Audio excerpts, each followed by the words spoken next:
जी की जय। सब संत सब हरिभक्तन की जय। वृंदावन तुझको करूं प्रणाम, वृंदावन तुझको करूं प्रणाम, श्री वृंदावन तुझको करूं प्रणाम, वृंदावन तुझको करूं प्रणाम। बंदों नित प्रति रेणु यहाँ की, बंदों नित प्रति रेणु यहाँ की, बंदों नित प्रति रेणु यहाँ की, बंदों नित प्रति रेणु यहाँ की, जो पूर्वत ही काम हमारो, जो पूर्वत ही काम, वृंदावन तुझको करूं प्रणाम, श्री वृंदावन तुझको करूं प्रणाम। हाँ प्रणवों कुंड सरोवर सरिता, प्रणवों कुंड सरोवर सरिता, प्रणवों कुंड सरोवर सरिता, प्रणवों कुंज सरोवर सरिता। जय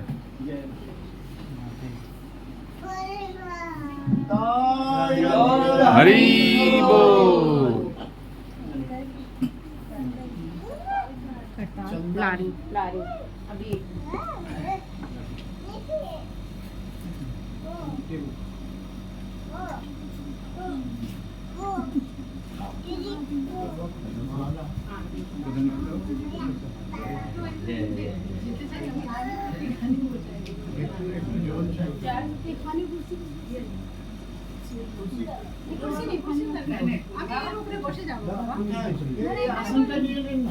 এখানে বসে যাবো না ভালো করে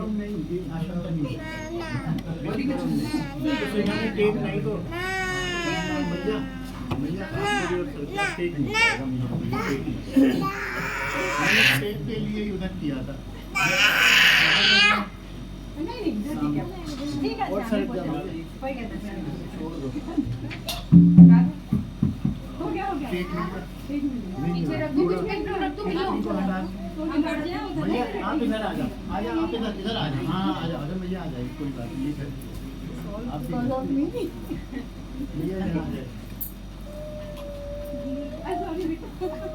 आप और थोड़ा में ये सर थोड़ा हैंडल है ये यहाँ मिल जाएगा ना, ऐसे हो जाएगा।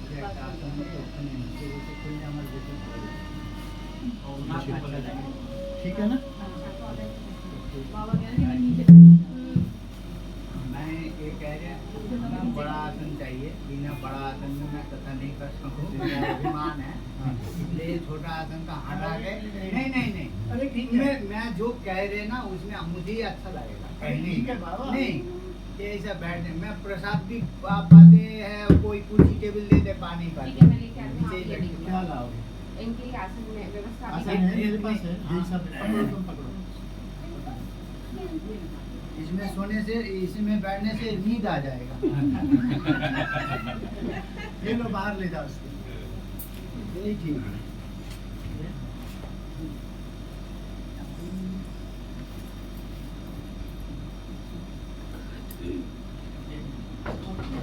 रह के उल्टी उल्टी बात करते हैं।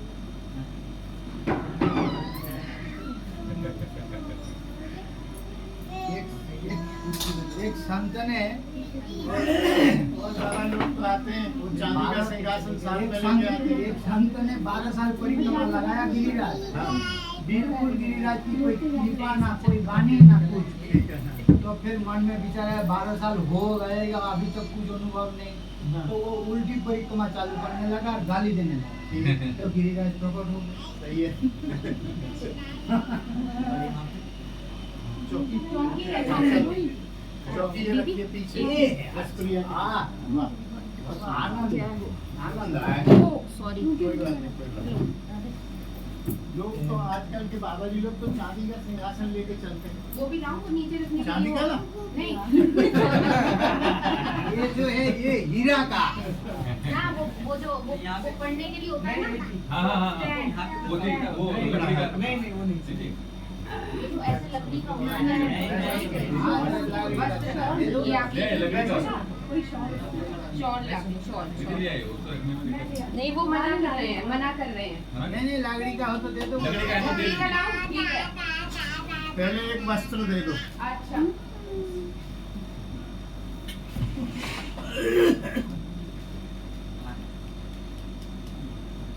राधे श्याम आ जाइए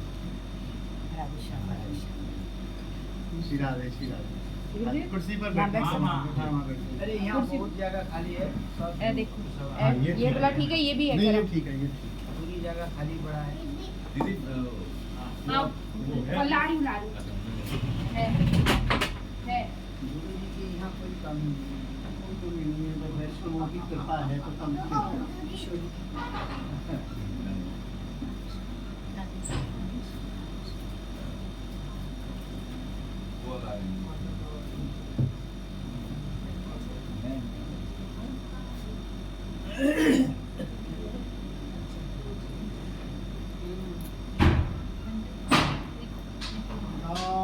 गौर हरि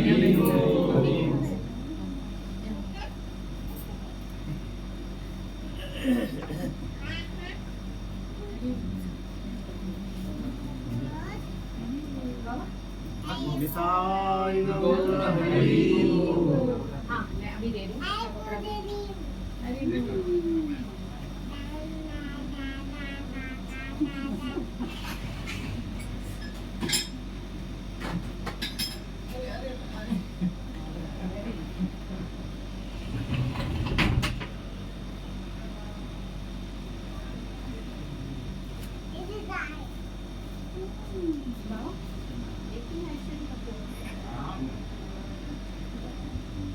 सबको लगा ठीक है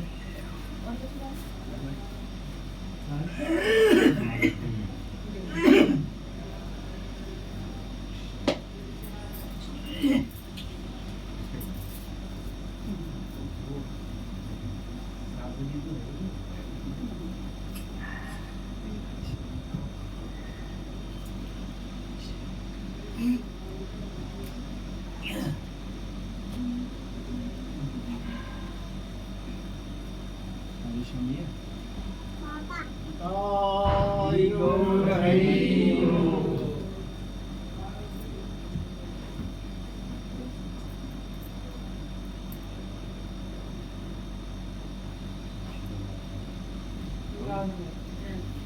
जय हो मैया की हाँ हाँ हाँ अच्छा ठाकुर जी की प्रसादी ना जय हाँ जय श्री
जन धन मधुर श्रीवृंदावन युगल जन धन मोहे करल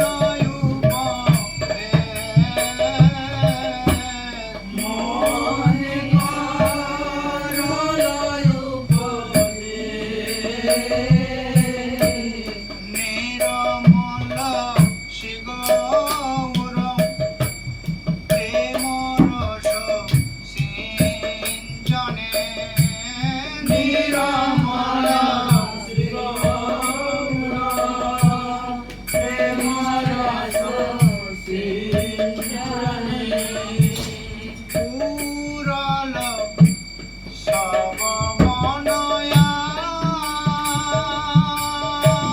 পুরল সব মনয়াস হায় হায় সোচরণ মুঝে রতি নাই হওয়ালা সোচরণ मुझे रोती नहीं होलो रोयत वैष्णव दास रोयत वैष्णव दास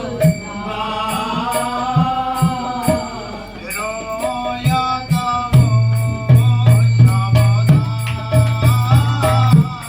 वैष्णव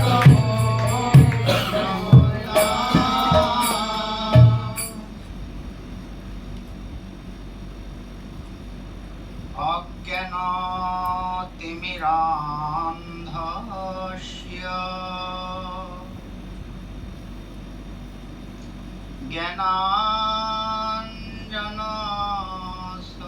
ज्ञानाञ्जनशलाकया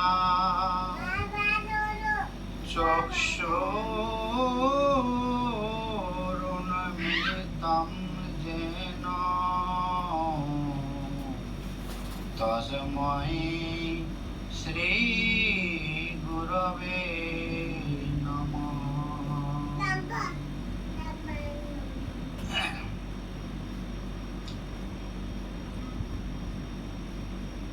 कलियुग पावन अवतार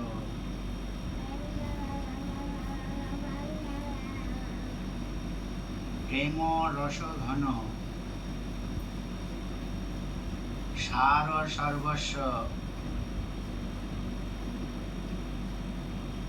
श्री श्री गौर सुंदर तार प्रिय परिकर शिल रूप सनातन आदि भक्तगण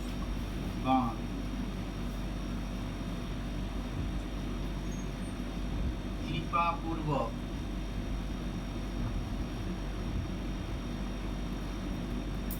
मायाबद्ध जीव को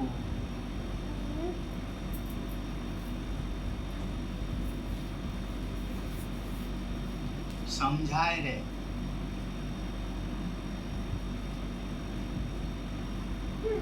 अज्ञान तिमिर अंधस्य अंधस्य की अर्थ यह है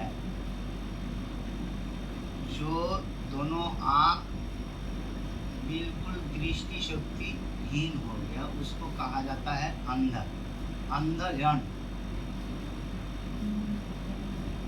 दोनों आंख में ही देख नहीं पाते, कोई कोई तो जन्मांध भी होता है।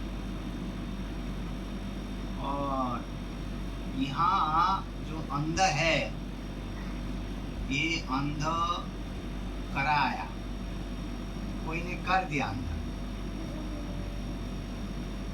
कब?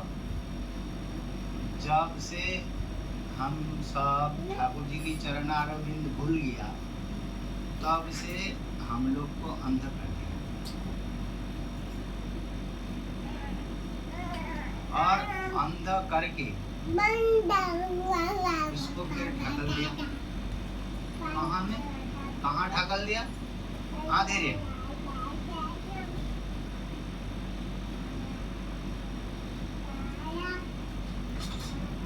तो अंधेरे में क्यों ढकल दिया? अरे जो अंध है वो तो अंधेरे देखते ही है, फिर दोबारा अंधेरे में ढकने के लिए क्या जरूरत है? बहुत बड़ा रहस्य है। जो अंध है,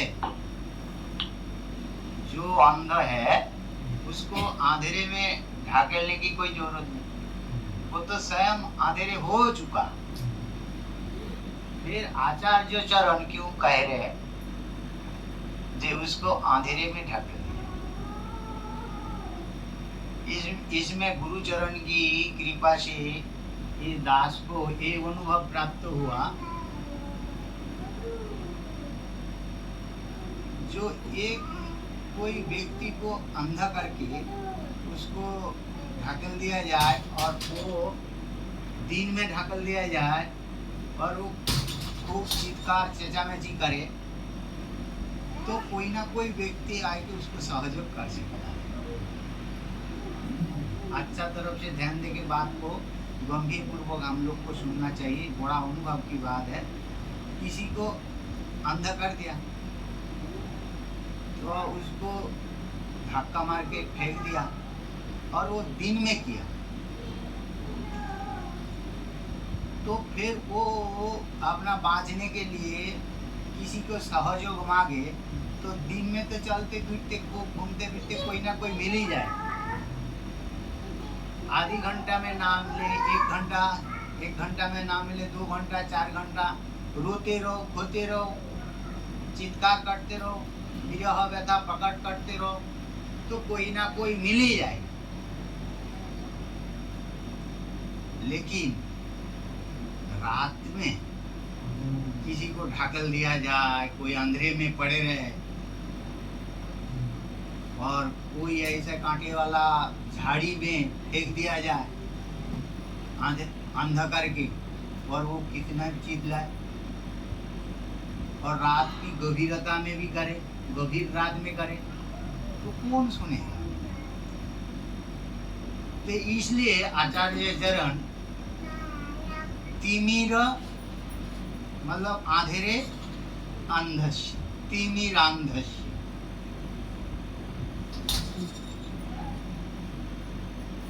नहीं तो अंधस्य बोलने से ही बहुत हो गया काम, इसलिए तिमिर शब्द को यहाँ आचार्य चरण लिया, ताकि ऐसा अंधेरे जहाँ कोई सहयोग नहीं मिले, इसी की अर्थ लिया गया तिमिरांधस्य। और ठीक है, भी रात्रि में फेंक दिया गया, वो चिल्ला रहे, ना जाने कोई सज्जन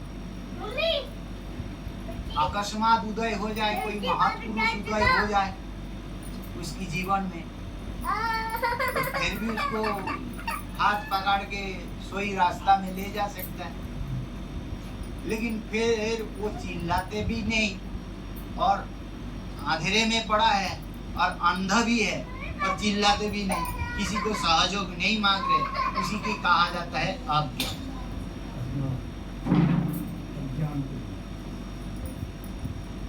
तो जिसको ज्ञान ही नहीं है वो क्यों चिल्लाएगा? वो अंधा है, अंधेरे में पड़ा है, ऐसा ज्ञान को भी खो बैठा है, तो वो थोड़ी चिल्लाएगा, किसी को सहयोग थोड़ी मांगेगा।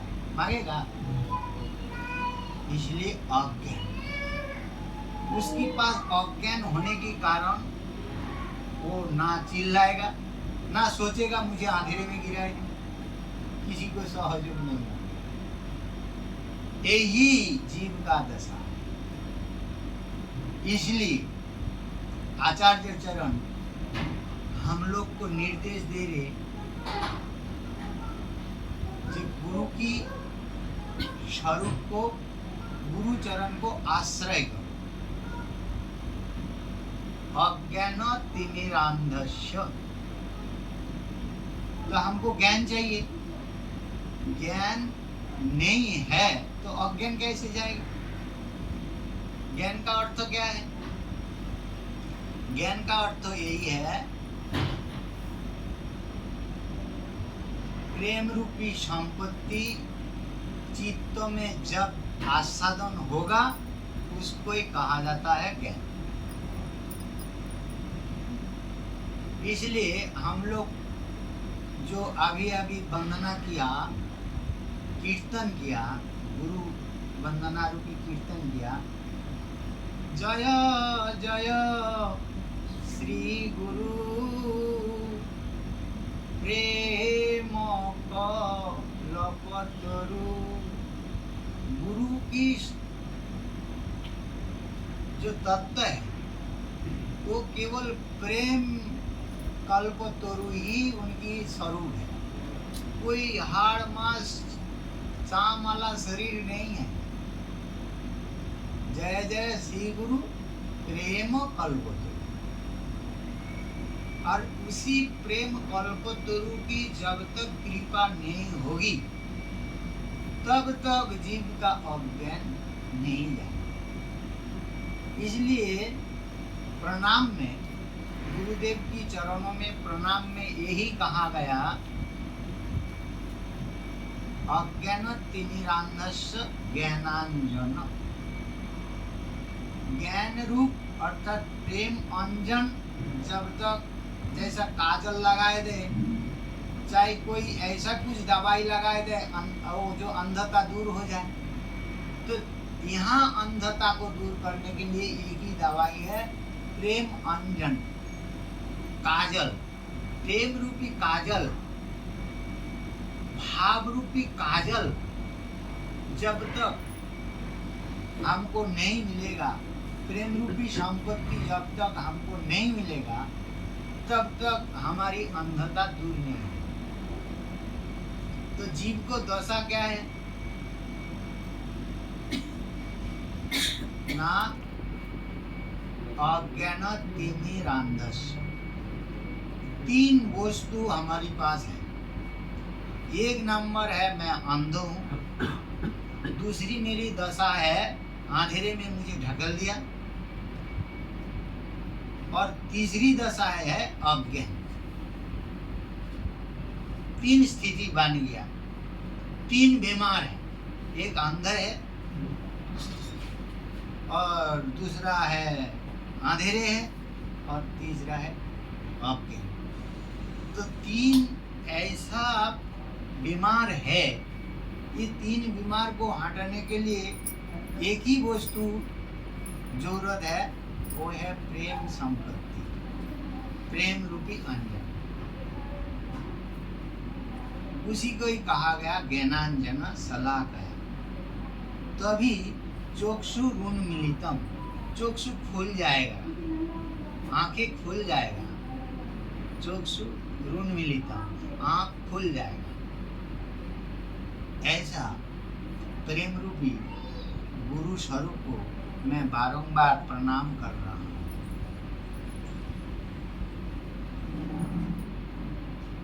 अज्ञान तिमिरांधस्य ज्ञानांजन शलाकया चक्षुरुन्मीलितं येन तस्मै श्री गुरवे नमः। गुरवे नमः मतलब प्रेम रूपी कल्पतरु तुम्हारी चरणों में प्रणाम।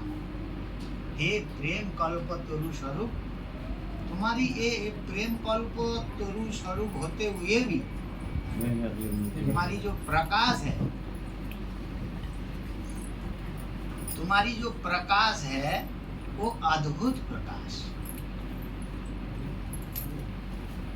हम लोग अभी अद्भुत प्रकाश क्यों कहा गया इसके ऊपर चर्चा किया।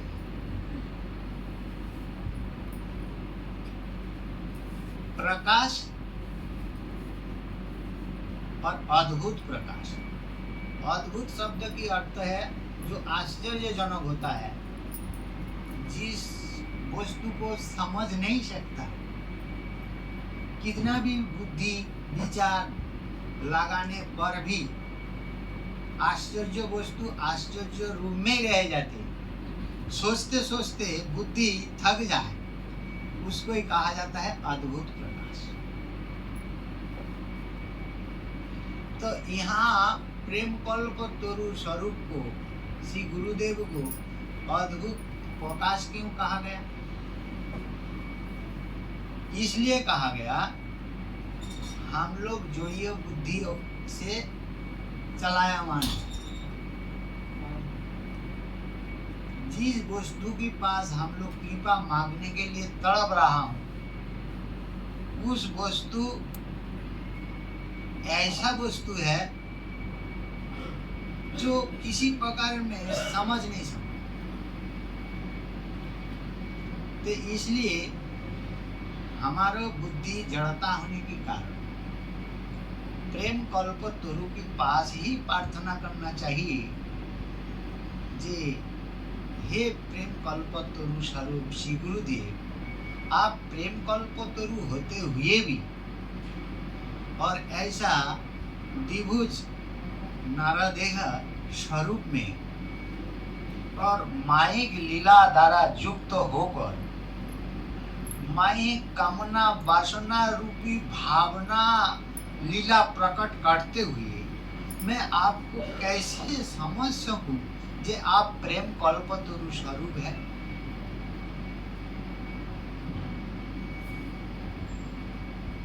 सभी को समझ में आ रहे? यद्यपि मेरे हिंदी नहीं होते, बहुत अच्छा हो रहा है, बहुत अच्छा। तो आप ये जो द्विभुज धारण करते हुए नर देह रूपी जो मायिक लीला है, उस लीला ही प्रकट करते हुए मेरी सामने अपना प्रेम कल्पतरु स्वरूप का आस्वादन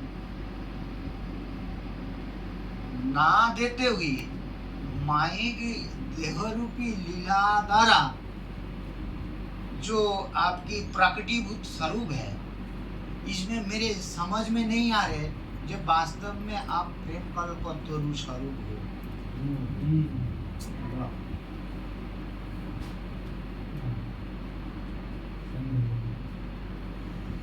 तो इस अज्ञानी जीव को कैसे मालूम होगी कि आप प्रेम कल्पतरु स्वरूप हो? बहुत आश्चर्य की बात है। इसलिए पहले ही कह दिया, ये प्रकाश साधारण प्रकाश नहीं है, ये अद्भुत प्रकाश है। ये साधारण प्रकाश नहीं है। गुरु स्वरूप को कोई साधारण प्रकाश नहीं समझना, ये अद्भुत प्रकाश है। प्रेम कल्पतरु होते हुए भी मायिक नरदेह रूपी लीला और मायिक संस्कार हम लोग को पूरा ज्ञान है। ये स्वरूप फलाना जगह में जन्म ग्रहण किया है, उनकी माता पिता है, भाई बहन है, जगह जमीन है, नौकरी चाकरी छोड़ के संत रूप में आएंगे और कुछ दिन बाद गुरु स्वरूप हो गया और मैं सब कुछ जानते हुए उनको नाना प्रकार मायिक क्रिया विक्रिया जानते हुए मैं कैसे समझ सकूं वो प्रेम कल्पतरु है?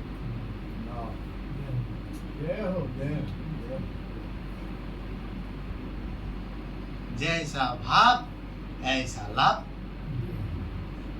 बोलो वृंदावन बिहारी लाल की जय।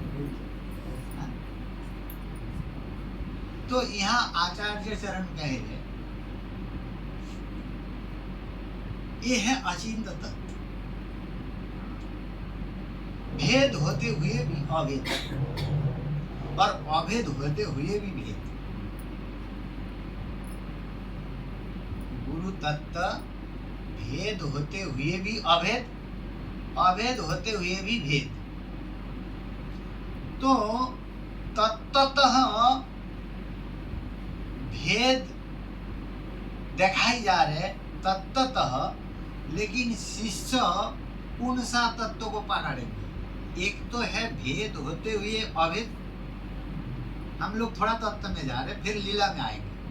भेद होते हुए भी अभेद और अभेद होते हुए भी भेद। तो गुरुदेव लीला कर रहे अभेद होते हुए भेद लीला कर रहे, प्रेम कल्पतरु स्वरूप होते हुए भी भेद लीला कर रहे। तो उनकी स्वभाव है अभेद होते हुए भी भेद लीला कर रहे। भेद लीला क्या है ना, है वो प्रेम कल्पतरु स्वरूप, लेकिन दिखाई रहे नर माई स्वरूप। तो भेद हो गया यहाँ। तो हमारो दृष्टि में तो भेद है ही है, लेकिन शास्त्र महाजन साधु गुरु वैष्णव जन कह रहे जो भेद है, लेकिन तुमको समझना चाहिए वो अभेद है। तो अभेद होते हुए जो भेद है, तो अभेद ही भेद रूप में है, इसलिए मैं भेद रूप में ना रहकर अभेद समझ। तो प्रेम कल्प तोरु ही माई की लीला कर रहे। तो ये जीव को किसी प्रकार से समझ में नहीं आया। मैं सब जानते हैं कफ पित्त विकार का शरीर है, नाना प्रकार आदि व्याधि भी शरीर में समाहित है, वो कैसे प्रेम कल्पतरु हो जाएगा? क्या मुझे क्या बिल्कुल ज्ञान नहीं है? मैं क्या बिल्कुल अनाड़ी है का? मुझे कुछ भी बात दे के समझा दोगे, मैं कुछ नहीं समझने वाला। इसलिए कह रहे हे जीव सावधान, तुम अनादि काल से अज्ञानी हो। अज्ञान की पर्दा जब हट जाएगा तब तुम समझ जाओगे कि जय जय श्री गुरु प्रेम अज्ञान के कारण। जैसा हम लोग सुना है सर्वत्र ठाकुर जी विराजमान है, कौन कौन में है, लेकिन हमारी अज्ञानता के कारण कौन कौन में केवल माइक विकारी दिखाई पड़ रहे, कहाँ भगवान दिखाई पड़ रहे। तो क्या शास्त्र की बात झूठ? क्या भगवान कण कण में नहीं है? अखंड मंडलाकारं व्याप्तम जन चराचरम। जब भगवान कण कण में है, गुरु तत्व भी कण कण में है, अखंड मंडलाकारं व्याप्तम जेन चर और अचर, चर में भी है अचर में भी है, जल में भी है स्थल में भी है। तो सारे जगत में गुरु तत्व भरा हुआ है। तो फिर गुरु का जो प्रेम कल्पतरु स्वरूप क्यों नहीं दिखाई पड़ रहे? पहले ही बोल दिया अज्ञान की कारण। प्रेमांजन मिल जाए तो गुरु तत्व समझ जाऊंगा, और नहीं मिले तो माइक तत्व देखना ही पड़ेगा। अच्छा, माइक विकार में विकारग्रस्त, एक तो मैं माइक विकार में विकारग्रस्त हूँ, मैं शिष्य हूँ, मेरा कोई योग्यता नहीं है गुरु तत्व को समझना। और दूसरा है क्या, गुरु स्वरूप जो है शिष्य के सामने प्रेम कल्पतरु, लेकिन जो गुरु स्वरूप है वो भी तो किसी का शिष्य ही तो है। हम लोग दूसरा चरण में जा रहे हैं। तो इसीलिए गुरु परंपरागत, मेरे गुरुजी का गुरुजी, तो परम गुरुजी का होते हुए वो तो शिष्य है। तो वो भी तो सोचेगा कि मैं माइक विकारग्रस्त हूँ, मेरा गुरुदेव प्रेम कल्पतरु स्वरूप है।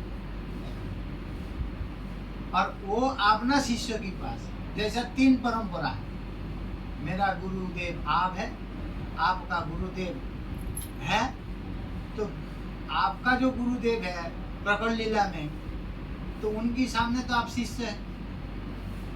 तो आप तो उनके पास भी ऐसा ही भिक्षा के रूप में मांगोगे, हे गुरुदेव हमारी अंधता दूर कर दो, मैं अज्ञान स्वरूप है। तो फिर मैं कहूँगा महाराज जी मैं तो आपको गुरु बना लिया, आप कैसे अज्ञानी हैं? आप अज्ञानी बोलो तो मैं क्या हूँ?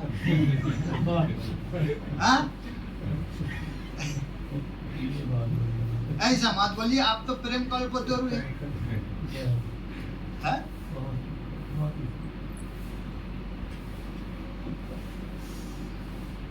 तो इसकी अर्थ यही है। अच्छा, और एक शब्द लिया जाए,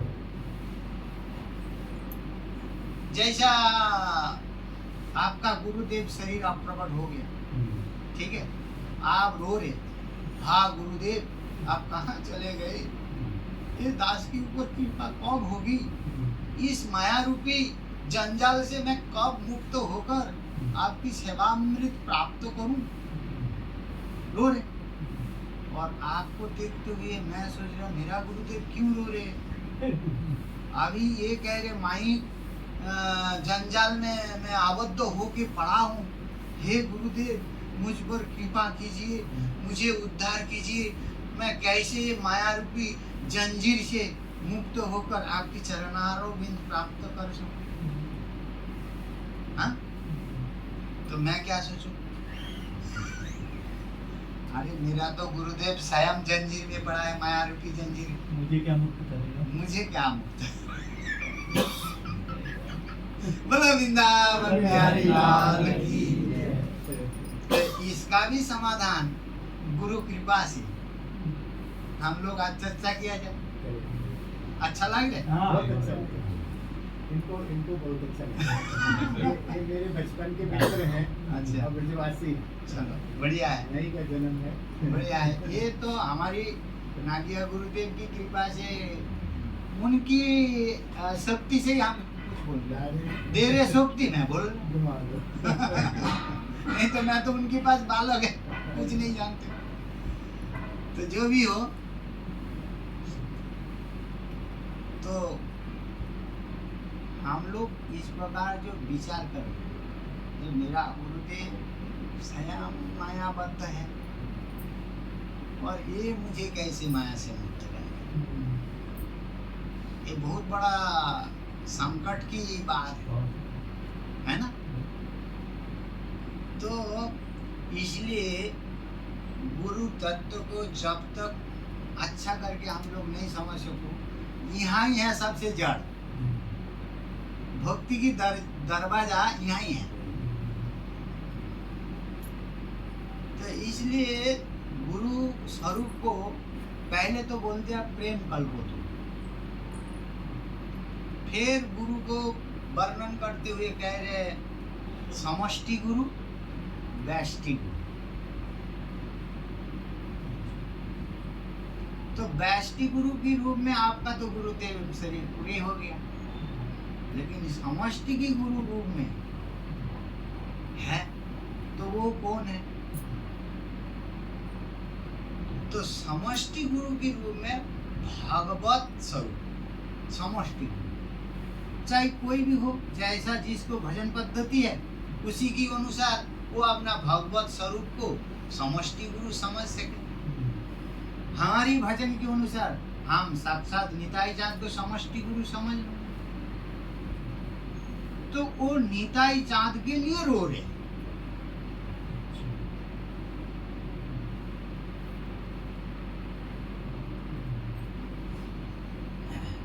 मैं यही समझूंगा, और गुरुदेव वो अपना गुरुदेव के लिए रो रहे। तो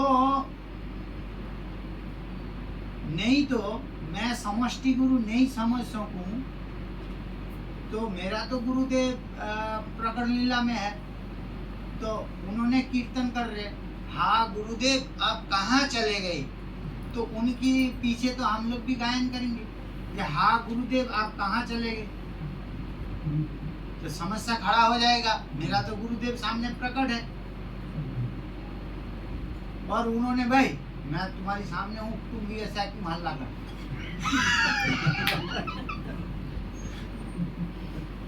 हाँ? मैं हूं ना, मैं बोल सकूं हमारी गुरुदेव अप्रकट हो गया, मुझे अधिकार है, मुझे अधिकार है, तू क्यों हल्ला कर, तेरे सामने मैं हूं ना, तो कैसे कहा सके। तो उसी समय शिष्य को समझना चाहिए कि समष्टि गुरु ही व्यष्टि गुरु रूपी नरदेह धारण करते हुए हमको कृपा करने के लिए आए हैं। समष्टि गुरु ही व्यष्टि गुरु रूप में नरदेह धारण करते हुए मुझे कृपा करने के लिए प्रकट हुए।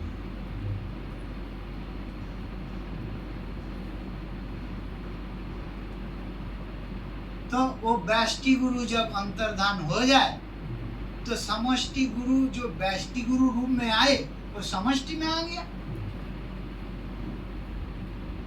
तो मैं तो समष्टि गुरु का स्वरूप देखा नहीं, तो मैं भी बोल सकूं कि हाँ गुरुदेव आप कहाँ चले गए,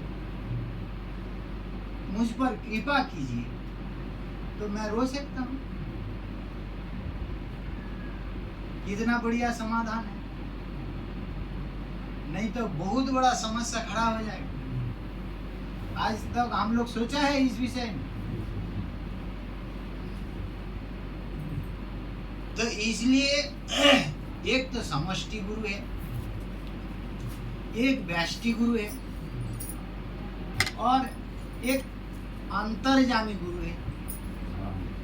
अंतर्जामी गुरु है, अंतर्जामी गुरु रूपे सिखाए आपने, शिक्षा देते हैं ऐसा नहीं करना, ऐसा भजन करना, काल में रात जाग के भजन करो। इस प्रकार जो प्रेरणा आती है वो अंतर्जामी गुरु रूप में ही, गुरु शक्ति ही चेतना को जागृत करते हैं, भजन का प्रेरणा देते हैं। वो अंतर्जामी गुरु का काम है, कार्य है। अंतर में निवास करते थे, वो अंतर्जामी गुरु है, उसकी नाम ही है अंतर्जामी गुरु। और एक है शिक्षा गुरु। शिक्षा गुरुश्च भगवान सिखी पिंच मौले। शिक्षा गुरु कौन है? बिल्लमंगल ठाकुर कह रहे सिखी पिंच मौले भगवान श्री कृष्ण ही शिक्षा गुरु रूप में प्रकट होते हुए शिक्षा प्रदान करते हैं। तो मेरे शिक्षा गुरु सिखी पिंच मौले श्याम सुंदर। तो एक तो है दीक्षा गुरु, व्यष्टि गुरु, जिसको व्यष्टि गुरु कहा जाता है, और एक है शिक्षा गुरु, वो भी व्यष्टि गुरु के रूप में है। और अंतर्जामी गुरु, अंतर में बैठ के, और एक पथ प्रदर्शक गुरु,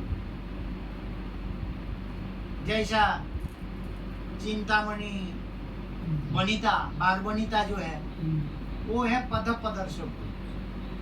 अरे भाई क्यों संसार में फंस रहे, गोविंद को भजन कर ले, जीवन तुम्हारा सुधर जाएगा। लेकिन वो भजन शिक्षा नहीं देगा, केवल इतना बोलने से उसकी मोती फेर जाए तो वो भी गुरु है। लेकिन उसी गुरु को कहा जाता है पथ दिखाने वाला गुरु, मार्ग दिखाने वाला गुरु। उस गुरु की नाम है पथ प्रदर्शक गुरु।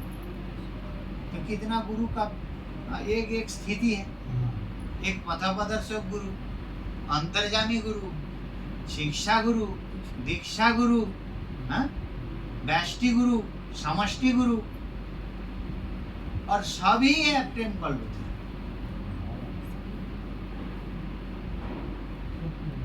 सभी गुरु का स्वरूप ही है प्रेम कल्प। अच्छा, गुरु का स्वरूप क्यों नहीं बोला ज्ञान कल्प? तो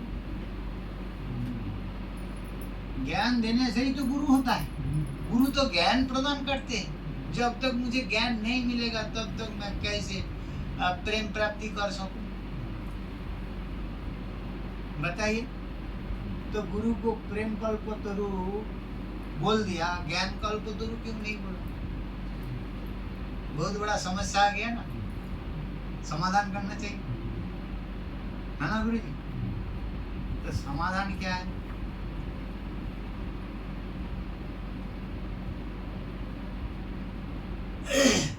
श्याम सुंदर कह रहे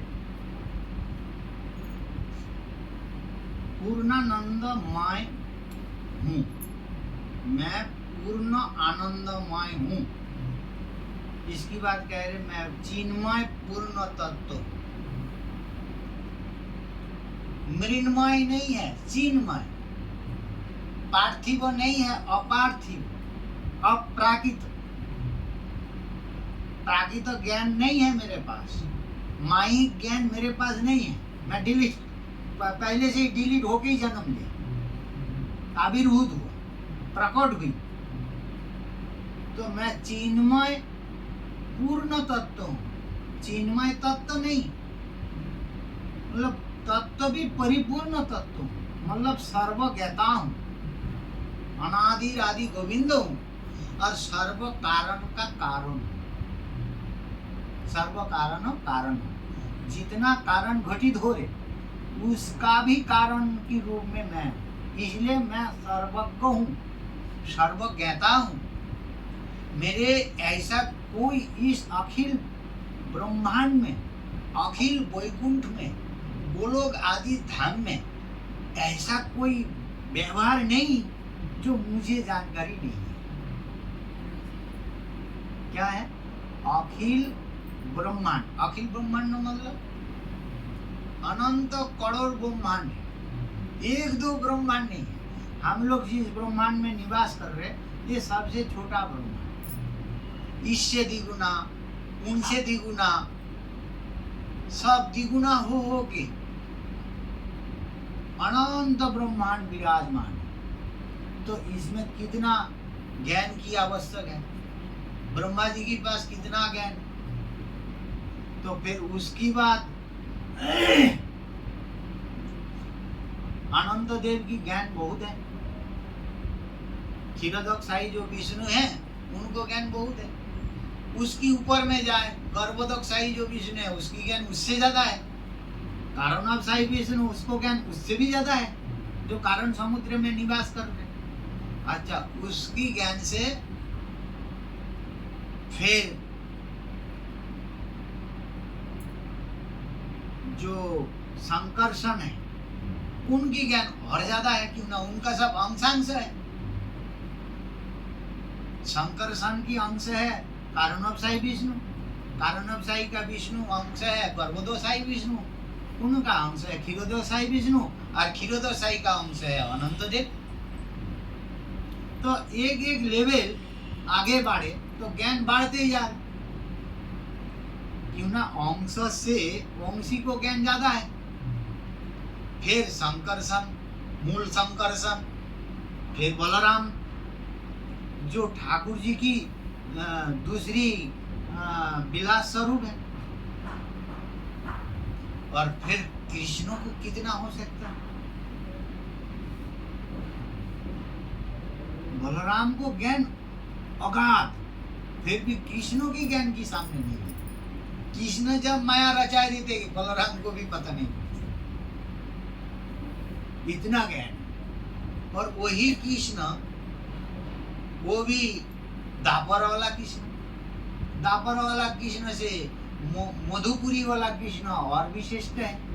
मधुपुरी कृष्ण से जो वृंदावन श्री कृष्ण उसको ज्ञान और है, अपना लीला की तरह को वो मधुपुरी मान जाते, को वो द्वारकापुरी मान जाते, लेकिन स्थान के अनुसार ज्ञान की प्रभाव होता है। लेकिन गोलोक वृंदावन में जो श्याम सुंदर लीला कर रहे उसकी ज्ञान सर्वोपरि है, इसलिए उन्होंने कह रहे सर्व कारण का कारण हूँ मैं, मेरे पास अद्वैत ज्ञान तत्व है, मैं चिन्मय पूर्ण तत्व हूँ। हम लोग को चर्चा कहाँ से शुरू हुई? जो प्रेम कल्पतरु ना कहा कर, प्रेम कल्प तरु तो कह दिया, ज्ञान कल्पतरु भी क्यों नहीं कह दे? क्यों ना गुरुदेव ज्ञान ही तो प्रदान करते। इसी के ऊपर हम लोग चर्चा कर रहे हैं, मूल वस्तु को ध्यान रखना चाहिए। सबको समझ में आ रहे? मैं जितना साहस से कीर्तन कर रहा हूँ, बोल रहा हूँ, ताकि समझ जाए, क्यों ना ग्रंथ की भाषा बहुत जटिल है। तो कृष्ण क्या है? चिन्मय पूर्ण तत्व है, मतलब कोई ज्ञान की अभाव नहीं। ऐसा कह के फिर कह रहे पूरे पूर्णानंद मय पूर्णानंद मय आमी चिन्मय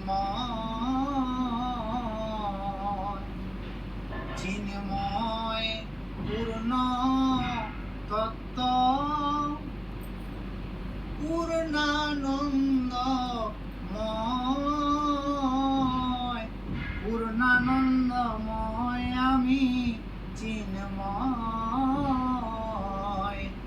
चिन्मय पूर्ण तत्व मैं चिन्मय पूर्ण तत्व हूँ किंतु राधिकारो प्रेमे आमाय राधिकारो प्रेमे आमाय कोराय कोराय उन्मत्त राधिका की प्रेम में मुझे उन्मत्त कर देते। ठीक है, कर दिया कोई बात नहीं, हो सकता है, लेकिन इसकी बात देखो कविराज गोस्वामी चरण चैतन्य चरितामृत में अद्भुत वर्णन।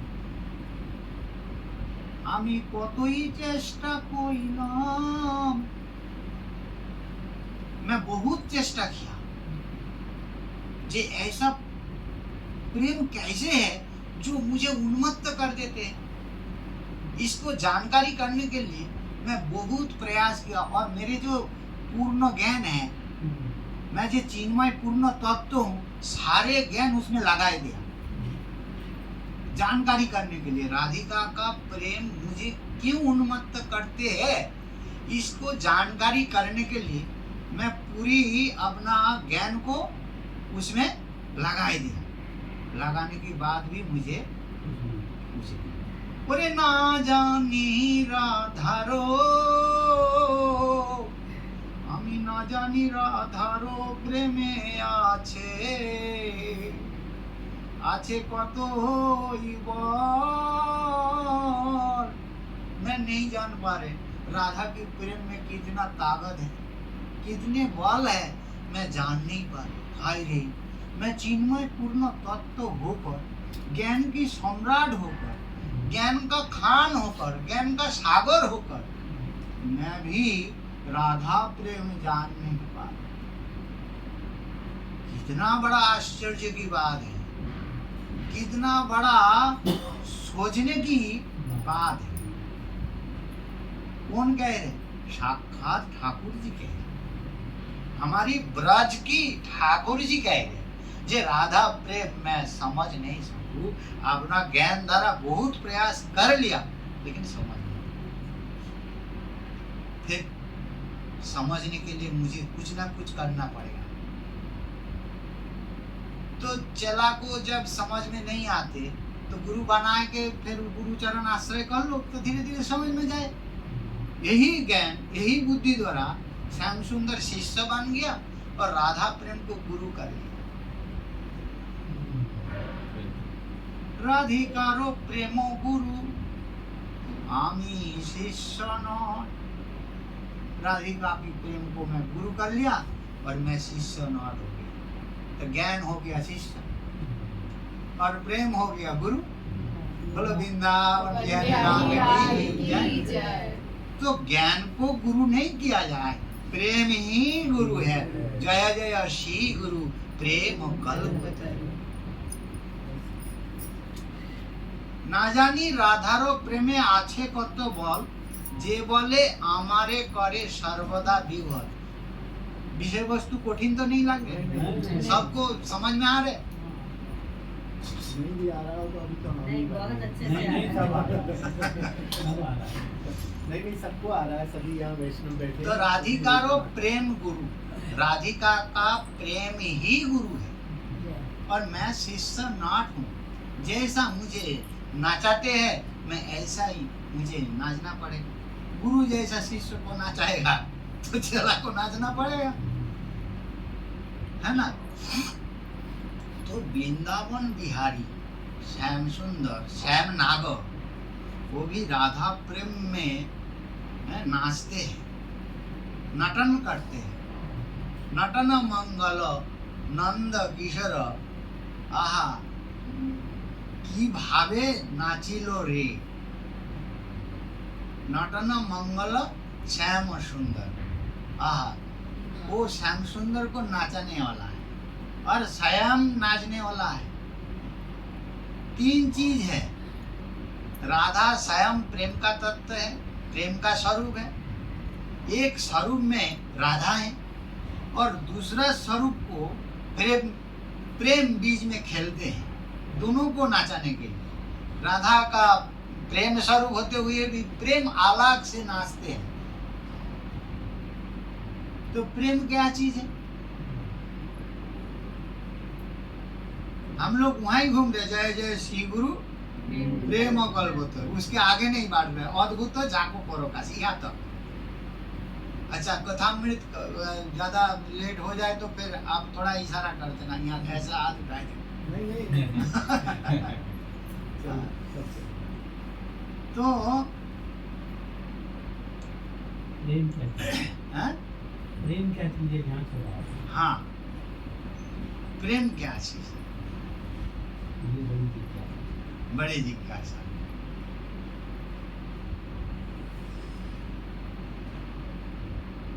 तो ये जो प्रेम है,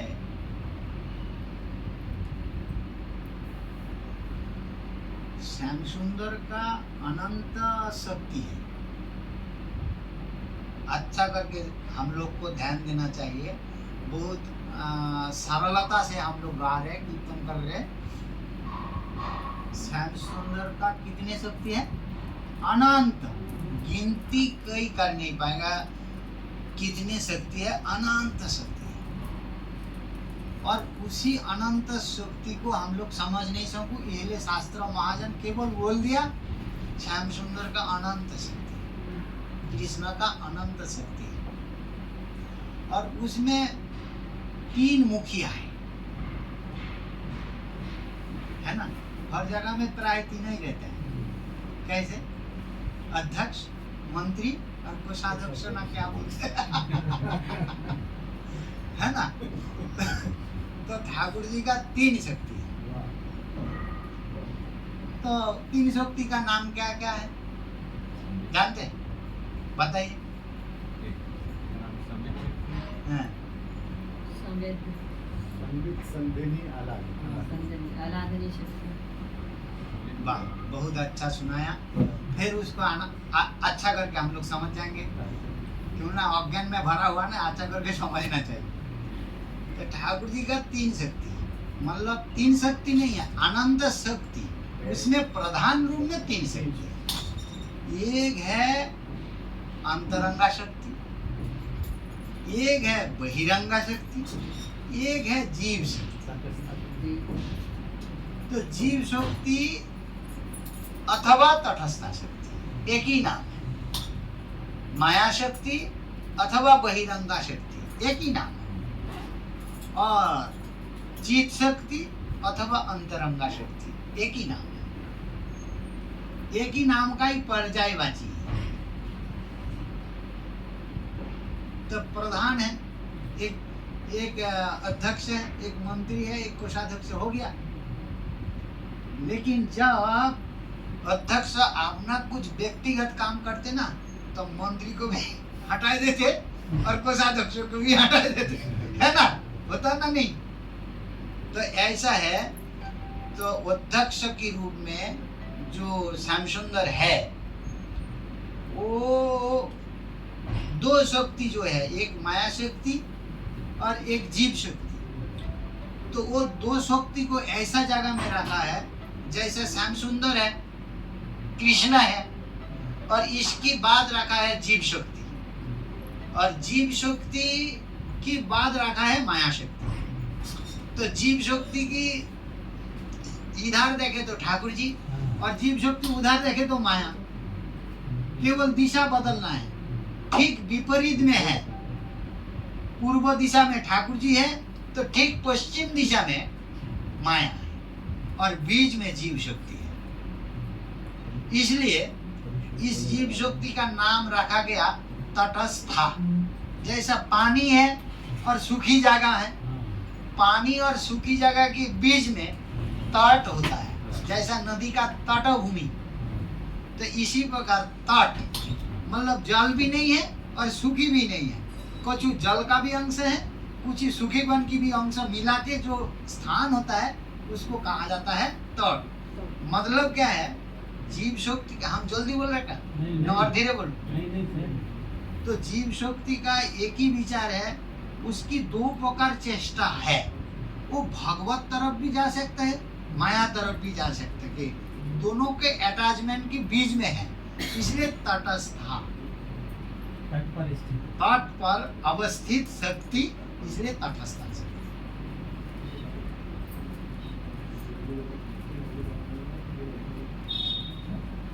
हम लोग समझ गए ना।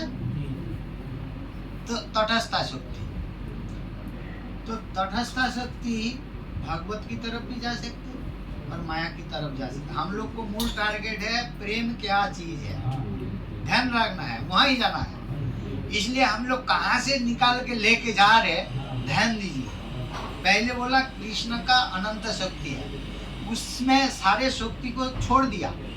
मुझे जानकारी जरूरत नहीं, क्यों ना आचार्य चरण जब नहीं ले रहे तो हमको आचार्य चरण की बाहर जाने की जरूरत नहीं, छोड़ दिया।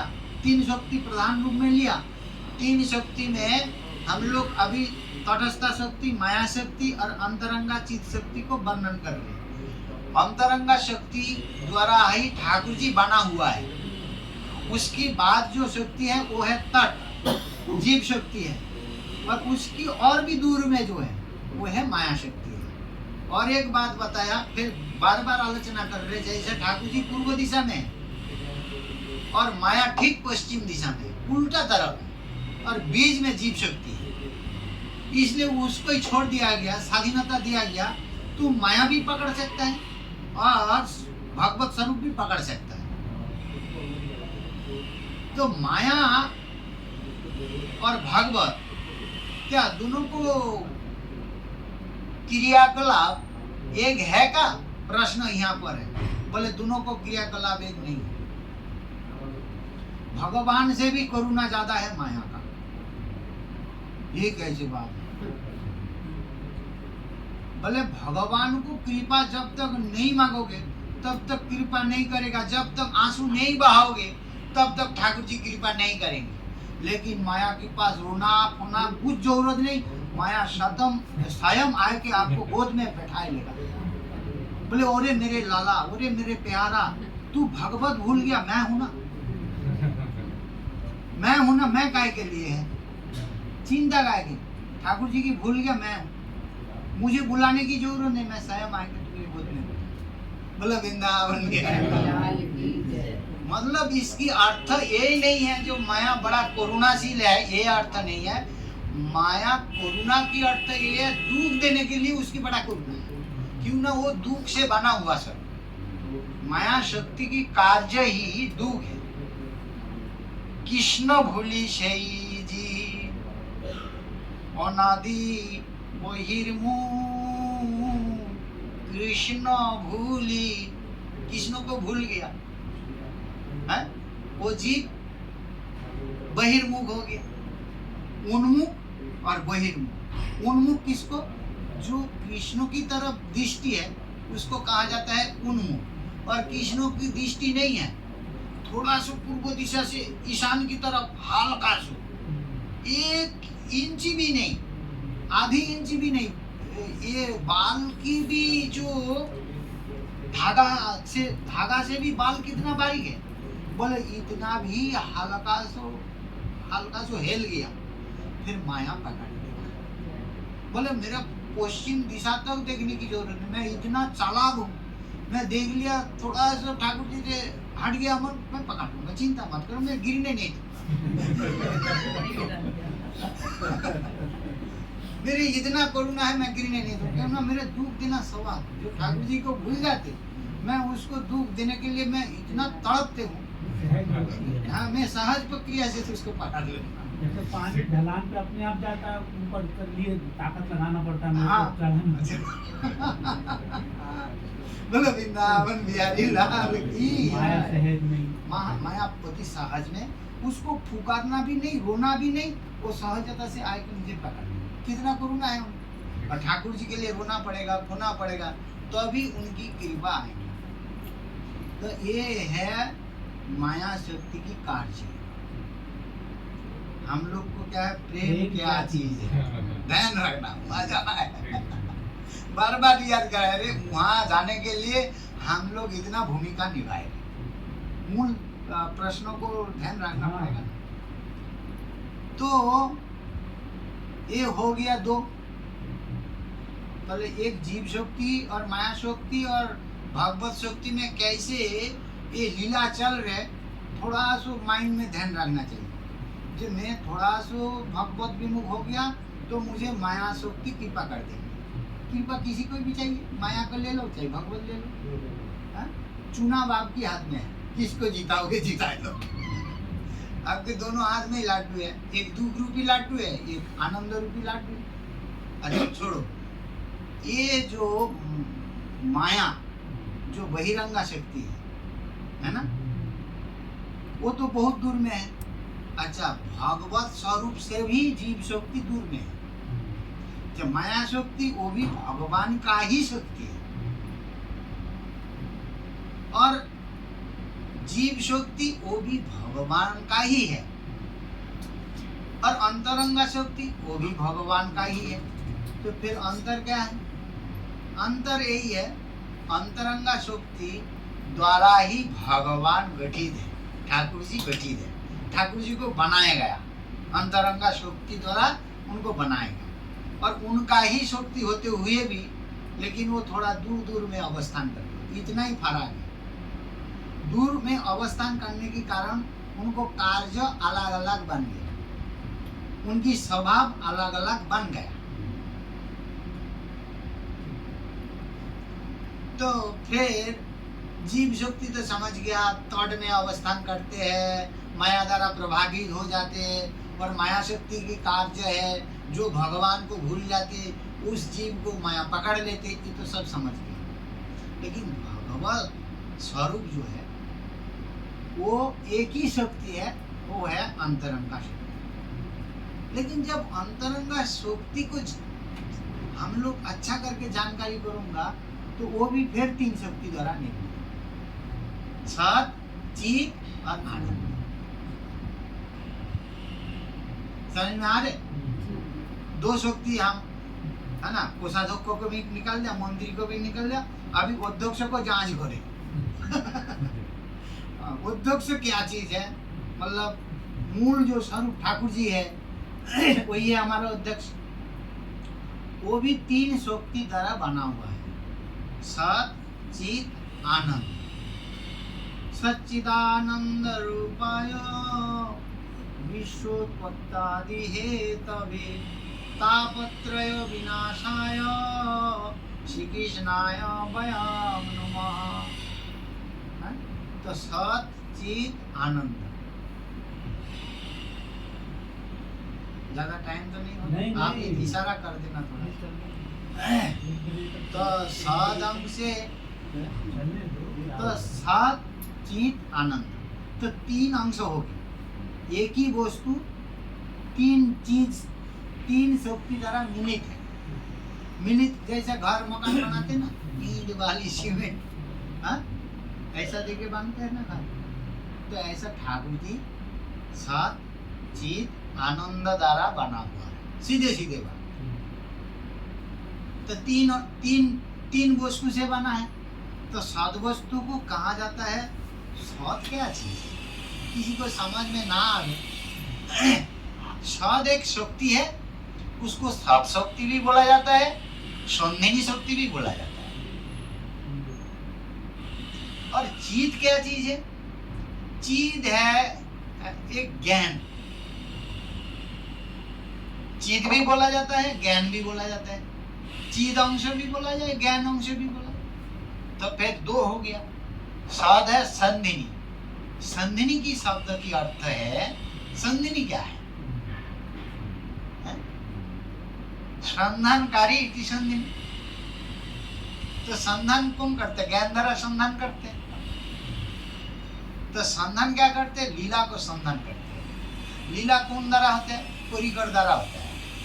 माता पिता भाई बंधु सखा सखी ये सब जो परिवार वर्ग है ये सब संधिनी शक्ति, धाम लीला नाम ये सब संधिनी शक्ति का विकास है। संधिनी स्वरूप है बलराम। बलराम कितना स्वरूप लेके ठाकुर जी को रिझाए रहे। धाम का तत्व है बलराम। सज्जा आसन बसन भूषण सब बलराम का ही।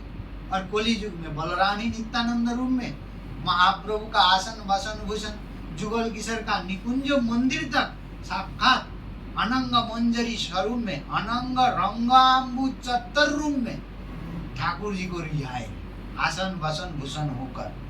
ये है सब संधिनी शक्ति का विलास है। समझ गया हम लोग? नहीं समझ पाए? नहीं समझ पाए माता जी? एक बार फिर से बता दीजिए। हाँ देखिए तो ठाकुर जी तीन शक्ति द्वारा निर्मित है। बस संधिनी का बताइए। 7 अंशों को संधिनी बोला जाता है। 7 हम लोग 7 को अलग रूप से व्यवहार करते हैं। अरे ये आदमी बहुत सद आदमी है भाई, ये असद नहीं है। लेकिन ठाकुर जी की जो 7 शब्द लगाया गया वो है संधिनी शक्ति विलास। संधिनी शक्ति का जो विलास है उसको ही सत कहा जाता है। तो संधिनी शक्ति भी तो समझ में नहीं आ रही। संधिनी शक्ति फिर क्या है? आप तो और जटिल में कर दिया सब, फिर भी समझ गया। फिर जब संधिनी बोल दिया तब तो दिमाग और आउट हो गया। अरे संधिनी शक्ति इसलिए वो है जो ठाकुर जी संधान करने वाला जो शक्ति है। तो ज्ञान द्वारा संधान करते हैं तो संधानकारी जो चेष्टा है उसको कहा जाता है संधिनी।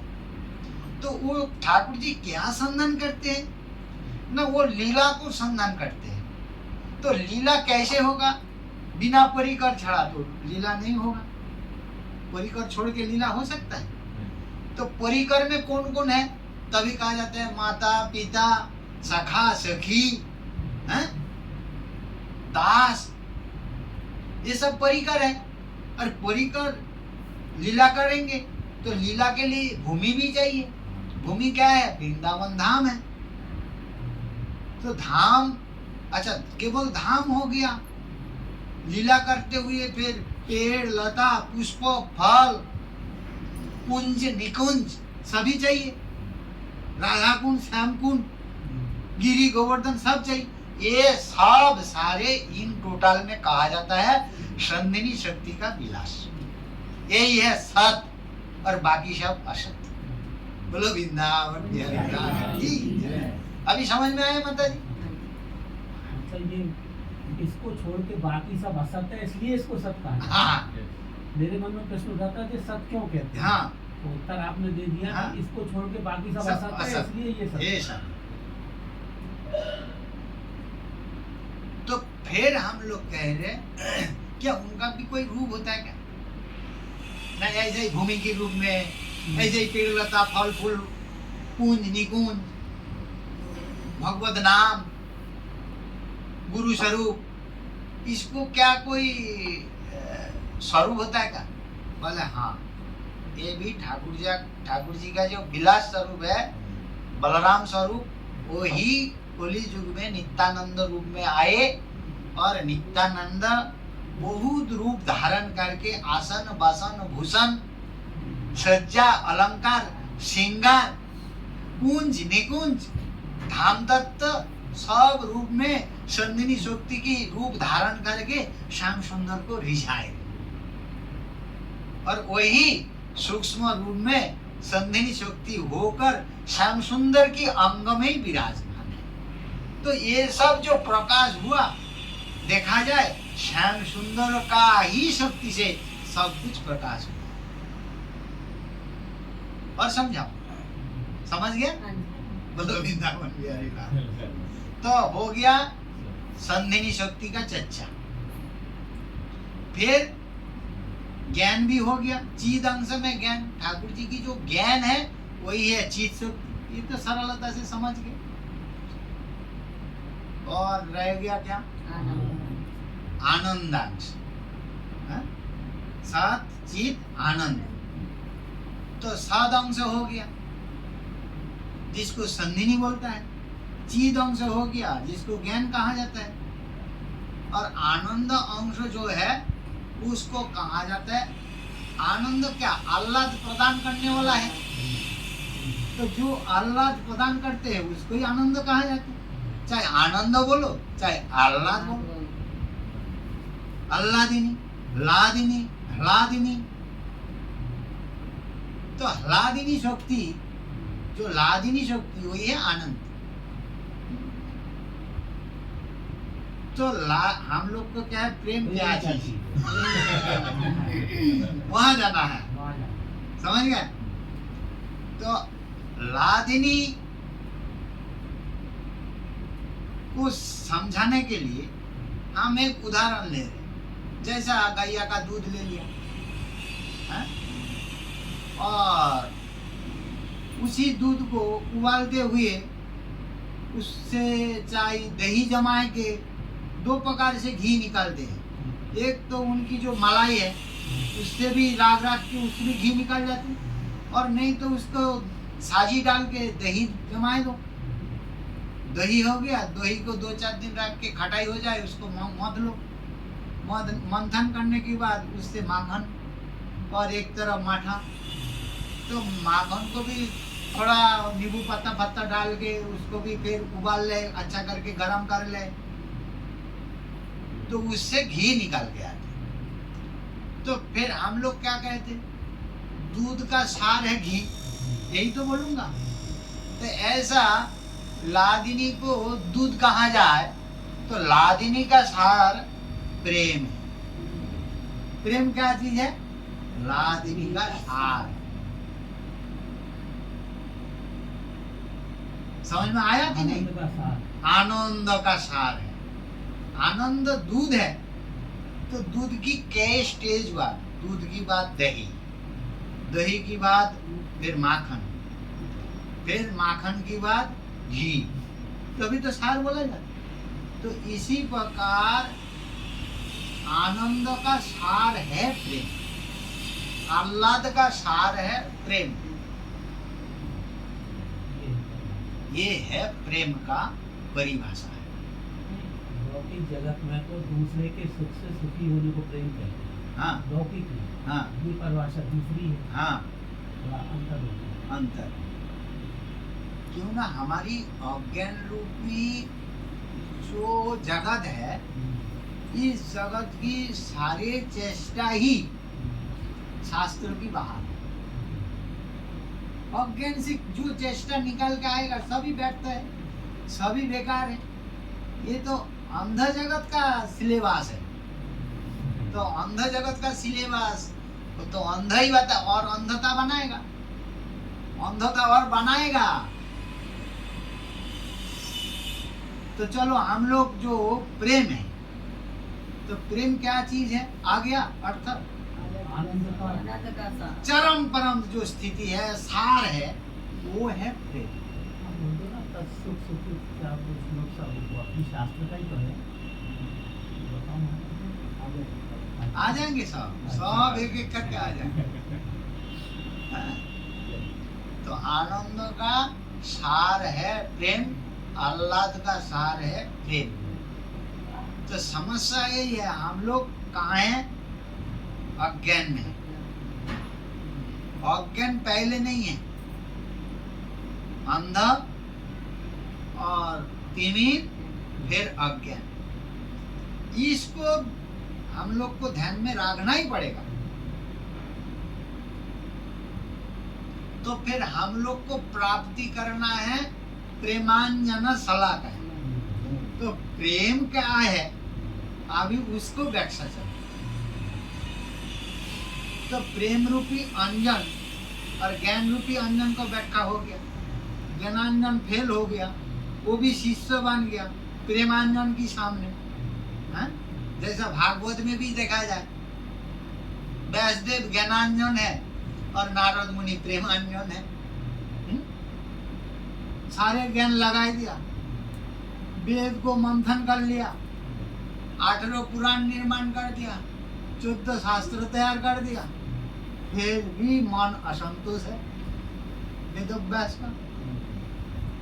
सम्यव्यास आश्रम में बैठ के बेचारा रो रहे, अप्रसन्न है मन, खिन्न है, दुखी है। चेला को दुख देख के कौन सा गुरु कृपा नहीं करेंगे। आ गया सरल सीधा है प्रेम भक्ति स्वरूप नारद मुनि आ गए।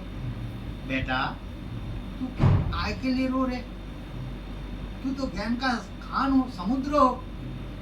ऐसा ज्ञान का समुद्र होते हुए तू काय के रो रहे? बोले प्रभु आप तो अंतर्यामी हैं, आप तो सब जानते हैं, तो मुझ पर आप ही कृपा करके बताए। हाँ मैं पकड़ लिया, तेरे क्या बीमार है।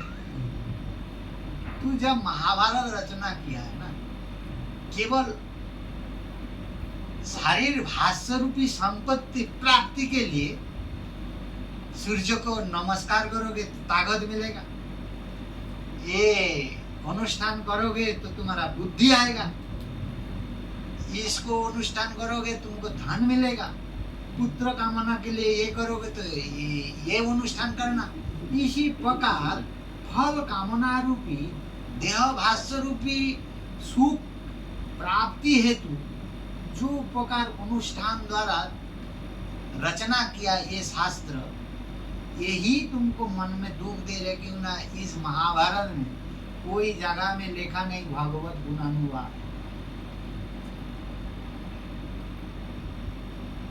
इसलिए तुम्हारा जो क्लेश है, तुम्हारा जो संक्लेश है, वो भी अनंत बन गया। थोड़ा सा क्लेश नहीं है, कितना बन गया? अनंत, अशेष। तो ये जाएगा कैसे? अशेष संक्लेश समंग विधाते गुणानुवाद श्रवणं मुरारे। तुम्हारा क्लेश जाएगा, क्लेश नहीं, संक्लेश नहीं, अशेष संक्लेश। जब ठाकुर जी की गुणानुवाद वर्णन करोगे, गुणानुवाद कीर्तन करोगे, तुम नहीं देखते मैं श्रीमन नारायण नारायण नारायण करते हैं, बार बार भगवत नाम कीर्तन करते, उसमें आनंदित होकर त्रिभुवन को पवित्र करते। हाँ ये सब, ये इस काम करने से ये फलश्रुति, ये करने से ये मिलेगा, ये सब में बेसी भीड़ में नहीं हो। इसलिए तुम कितना भी ज्ञानी हो, तुमको अशांति छोड़ेगा नहीं। इसलिए प्रेमी बनना, और प्रेमी बनने की एक ही तरीका है भागवत गुणानुवाद कीर्तन करो।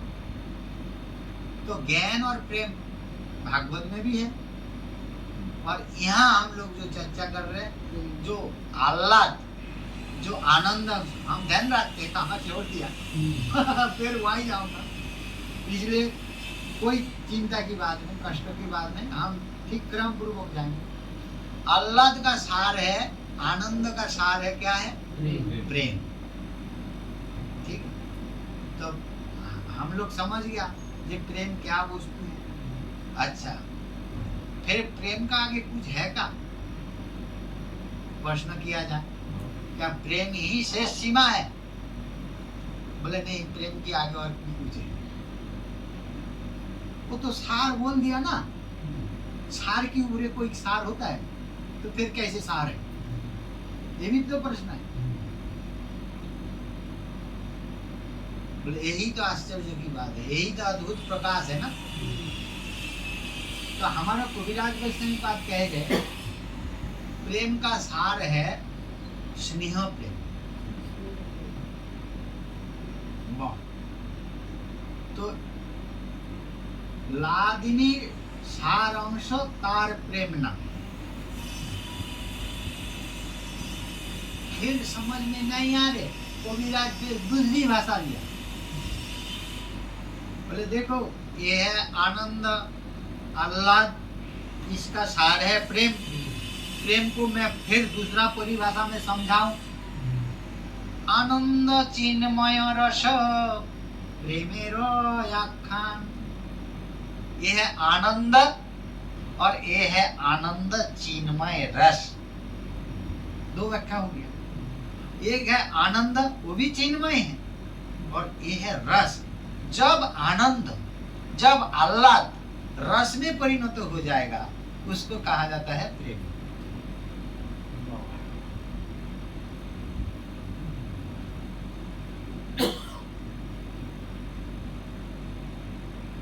जैसे गन्ना में रस है लेकिन देखा ही नहीं पड़े, जब उसको पेशन किया जाए तो रस की रूप में निकल, तो उस टाइम गन्ना नहीं कहा जाता है, क्या बोला जाता है? गन्ना रस, और उसको गन्ना। ऐसा आनंद, आह्लाद, और इसको कहा जाता है आनंद चिन्मय रस। और कैसे समझा? ऐसे ही हम लोग को समझना पड़ेगा, मजबूरी है, क्या करें। चिन्मय माने हमेशा रहने वाला। हाँ, वो हमेशा। जो भी आनंद भी हमेशा ही है, लेकिन उनकी जो गाढ़ता है रस के रूप में आ गया। आनंद अभी रस में नहीं, उसको आनंद कहा जाता है। और आनंद जब रस में परिणत हो जाएगा उसको कहा जाता है प्रेम।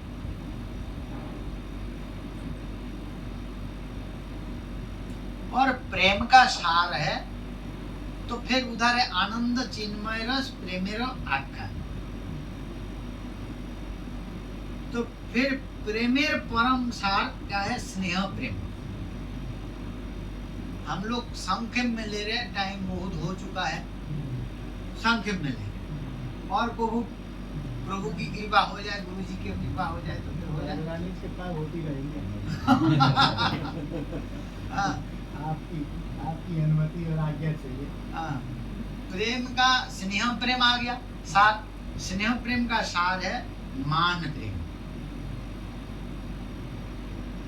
देखो, सुनते जाओ कितना रहस्य छुपा हुआ है। मान प्रेम का सार है प्रणय प्रेम। फिर उनका भी सार प्रेम राग प्रेम। मान प्रेम का सार है राग प्रेम। राग प्रेम का सार है अनुराग प्रेम। अनुराग प्रेम का सार है भाव प्रेम अथवा महाभाव प्रेम। और महाभाव प्रेम से और आगे जाए फिर धुमायित महाभाव, फिर जलित महाभाव, फिर दीप्त महाभाव, फिर उद्दीप्त महाभाव, फिर सुदीप्त सात्विक महाभाव। श्री राधा ठाकुर रानी की जय। जब सुदीप्त सात्विक महाभाव हो चुका, फिर वही सुदीप्त सात्विक महाभाव श्री राधा रूप में प्रकट हो गया।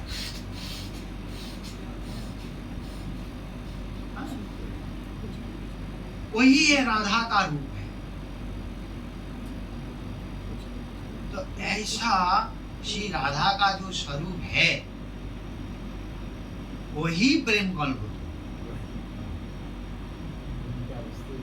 प्रेम क्या वस्तु है वहां तो हम लोग को जाना पड़ेगा। और वही शुद्धिप्त सात्विक महाभाव जब उस सामने रसराज माधुर्य मंडित श्रृंगार रस स्वरूप श्याम सुंदर प्रकट हो जाते हैं, त्रिभंग भंगिम द्विभुज मुरलीधर इंद्र नील किशोर स्वरूप जब प्रकट हो जाते, उस माधुर्य को देखते हुए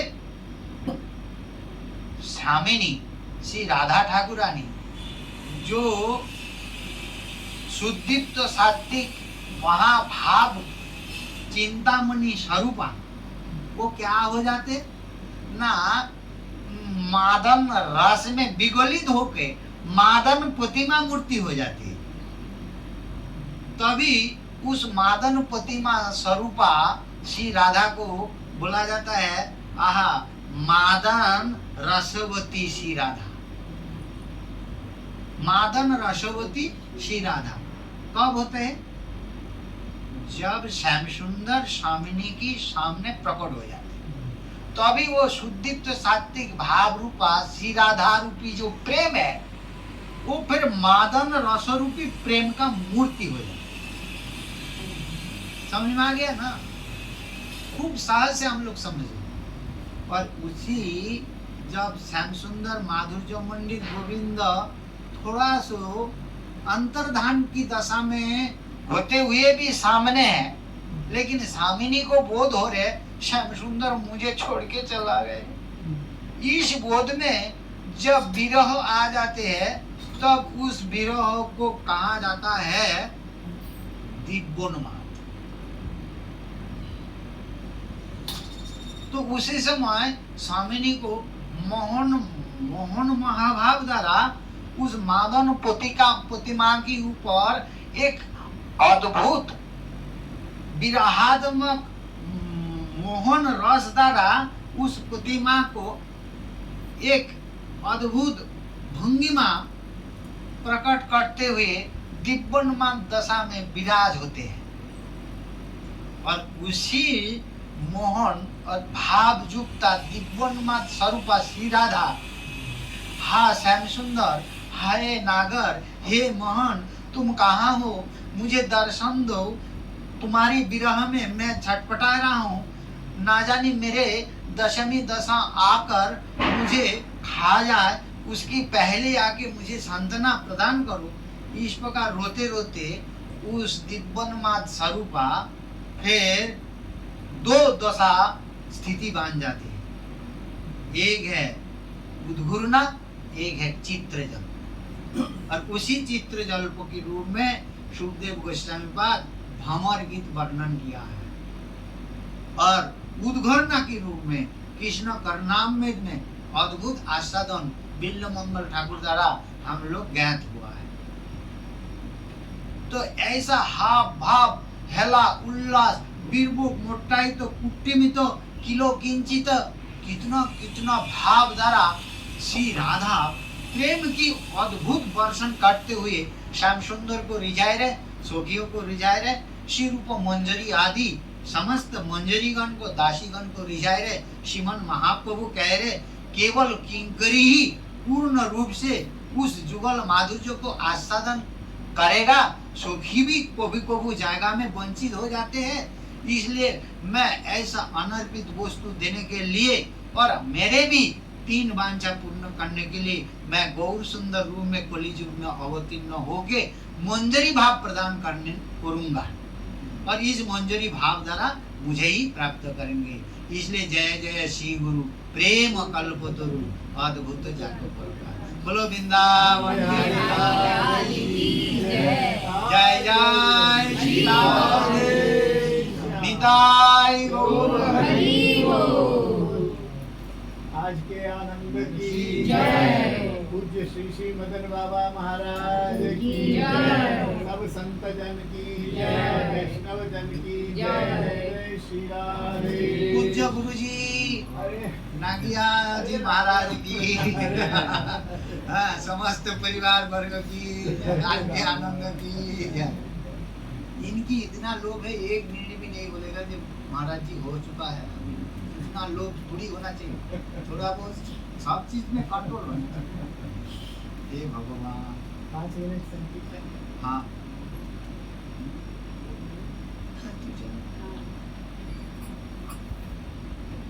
कर दो संकीर्तन 5 मिनट आप करोगे? नहीं आप करो या आप कर दो। आप तो लास्ट फिनिशिंग में रहते ना, और वो कर